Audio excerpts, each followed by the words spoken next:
शुभ प्रभात। जब भी हम कभी इतिहास की बात सुनते हैं या देखते हैं, जानते हैं, तो हमारे को बहुत सारे कैरेक्टर्स ऐसे नजर आते हैं जो बहुत अच्छे थे लेकिन उन्होंने अच्छा काम किया नहीं। जब उनको हम देखते हैं ये अच्छे ही थे लेकिन अच्छा काम किया नहीं, तो फिर लोग कहते हैं ये बहुत खराब थे, गलत थे। लेकिन वो कहां से क्या गलत चल रहा है इसका अनुमान सामान्य व्यक्ति लगा ही नहीं सकता। एक विचार की ताकत कितनी बड़ी होती है, अगर उसको ठीक से प्रस्तुत किया जाए तो कितना बड़ा बदल कर सकता है, यह इतिहास की घटनाएं हमारे को बताती हैं। अगर हम बात करें धृतराष्ट्र की, तो धृतराष्ट्र क्या जन्म से ही बहुत खराब व्यक्ति थे? ध्यान में आएगा, नहीं थे। क्या बहुत बहुत गलत राजा थे? नहीं, राजा सही थे। धृतराष्ट्र के आसपास रहने वाले लोग, जिनमें अगर मैं बोलूं गुरु द्रोणाचार्य, क्या खराब थे? अच्छे व्यक्ति थे द्रोणाचार्य, खराब नहीं थे। जिसने अपनी मौत ही जिसके हाथ में जिसके हाथ में हो, पितामह भीष्म, वो खराब थे? जिसने अपने सारा को छोड़ दिया देश के लिए, धर्म के लिए, शादी नहीं की और यह निश्चित कर लिया कि इस पूरे राज्य की सुरक्षा मेरे कंट्रोल में रहेगी, जो ऐसा कमिटेड हो, जो इतना प्रबल अपने बल पर काम नहीं, जिसके शब्दों को लोग इतिहास याद करते हो, भीष्म प्रतिज्ञा, जो भीष्म प्रतिज्ञा लेता हो, जिसके नाम से उसकी प्रतिज्ञा दुनिया के अंदर भीष्म प्रतिज्ञा हो गई हो, ऐसा व्यक्ति क्या गलत है? क्या अच्छा व्यक्ति है। लेकिन न धृतराष्ट्र गलत है, क्या दुर्योधन भी गलत था? क्या नहीं गलत था। भाई उन्हीं गुरु को तो शिष्य था, वहीं तो दीक्षा लेता था, उन्हीं पितामह को तो वो पितामह करके प्रणाम करता था, लेकिन वो गलत था क्या? नहीं।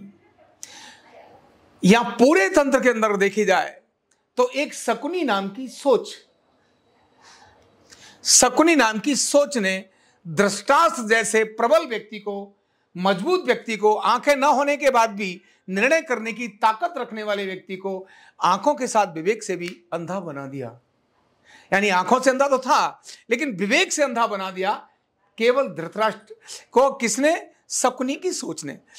और शकुनी की सोच क्या थी? और वो थी लालच और महत्वाकांक्षा।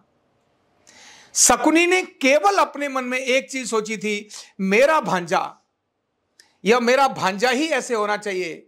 बस ये जो सोच थी उसकी, मैं करके दिखाऊंगा, जो लालच पैदा करने की। ध्यान रखना, धृतराष्ट्र खराब नहीं थे लेकिन शकुनी की सोच ऐसी थी, धृतराष्ट्र को भी खराब कर दिया। एक शब्द चाहते धृतराष्ट्र तो युद्ध रुक सकता था, लेकिन उनका वह शकुनी का सोच, वह जो लालच और महत्वाकांक्षा, उन्होंने युद्ध होने दिया। भीष्म पितामह चाहते तो युद्ध को रोक देते, यस नहीं होगा युद्ध, ये देश के लिए ठीक नहीं है, हजारों लाखों लोग इसके अंदर मारे जाएंगे। लेकिन शकुनी की सोच ने पितामह भीष्म जैसे व्यक्ति को भी बदल कर रख दिया। तो ये जो सोच होती है बहुत महत्वपूर्ण होती है। तो आप कितने अच्छे हैं ये महत्वपूर्ण है, लेकिन इससे भी ज्यादा महत्वपूर्ण है कि आपको पैदा करने वाली लालच और महत्वाकांक्षा, जहां से भी सोच आपको आएगी, ध्यान रखना, आपको धृतराष्ट्र की तरफ, आपको पितामह भीष्म होने के बाद भी धृतराष्ट्र की तरफ, दुर्योधन की तरफ खींच कर ले आएगी। और दुर्योधन की सोच को पैदा करने वाला कौन? शकुनी। ठीक इसी प्रकार से क्या कैकेयी खराब थी? क्या राम के लिए मरने के लिए तैयार होती थी। वो तो राम को सबसे ज्यादा शिक्षा देने वाली अगर कोई महिला थी तो उसकी मां कौशल्य नहीं, सुमित्रा भी नहीं, कैकेयी थी जो वीरांगना थी।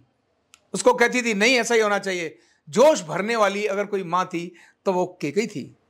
लेकिन लालच और महत्वाकांक्षा जब जगाई तो बड़े से बड़े व्यक्ति के अंदर भी जब लालच और महत्वाकांक्षा जगती है तो बहुत बड़ा संकट पैदा लेकर आती है। हम इतिहास को देखते हैं, महाभारत जैसा केवल एक व्यक्ति की सोच में जब लालच और महत्वाकांक्षा आई तो उसने सब कुछ तहस नहस कर दिया।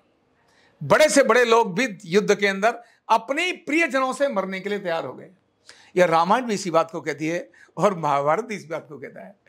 तब आप कितने अच्छे हैं यह बहुत महत्व की बात है, लेकिन आप लालच और महत्वाकांक्षा से प्रेरित होकर के नहीं चलेंगे। लेकिन अंतर कैसे करें?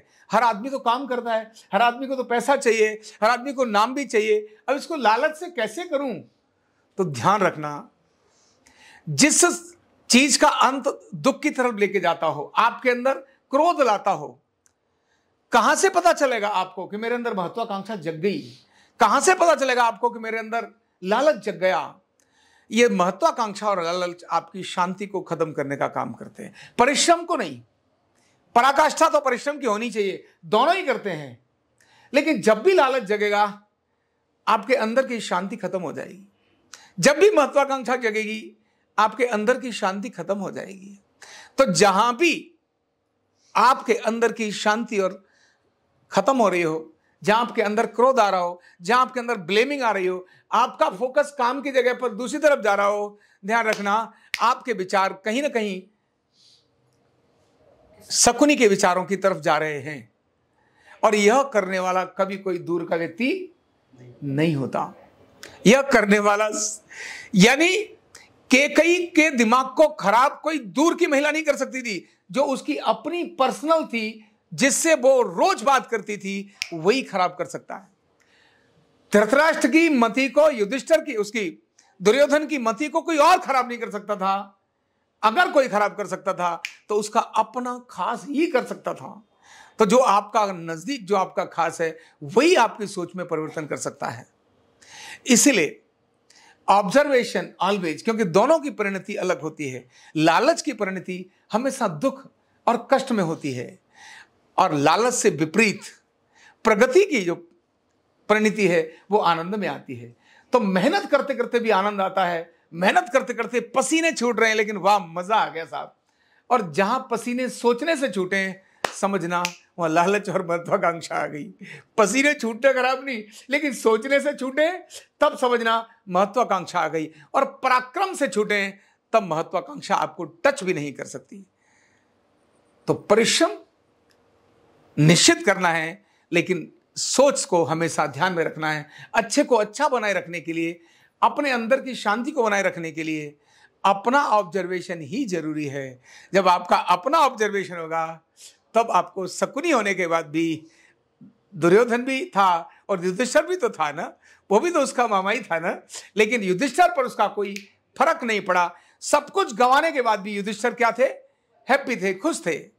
सब कुछ गंवाने के बाद भी राम क्या थे? खुश थे, क्योंकि लालच नहीं था। तो जहां खुशी आपकी गायब हो जाए, समझना कुछ गड़बड़ हो गया है। इसलिए अंदर का आनंद, अंदर की खुशी, अपने नजदीक रहने वाले लोगों से सावधान रहते हुए आगे बढ़िए। अच्छी चीजों को साथ में लीजिए, पर वो चीजें जो आपको लालच की तरफ लेके जाएं, वो चीजें आपको जो महत्वाकांक्षा जगाएं, जो भी ऐसा व्यक्ति हो उसको नमस्ते करिए, सतर्क हो जाइए। यह मेरा कौन है? ये मेरा कौन है? शकुनी है। प्रिय होगा, लेकिन बोलो ये मेरा कौन है? शकुनी है। और ये कहकर आगे बढ़ते चले जाइए। Thank you so much.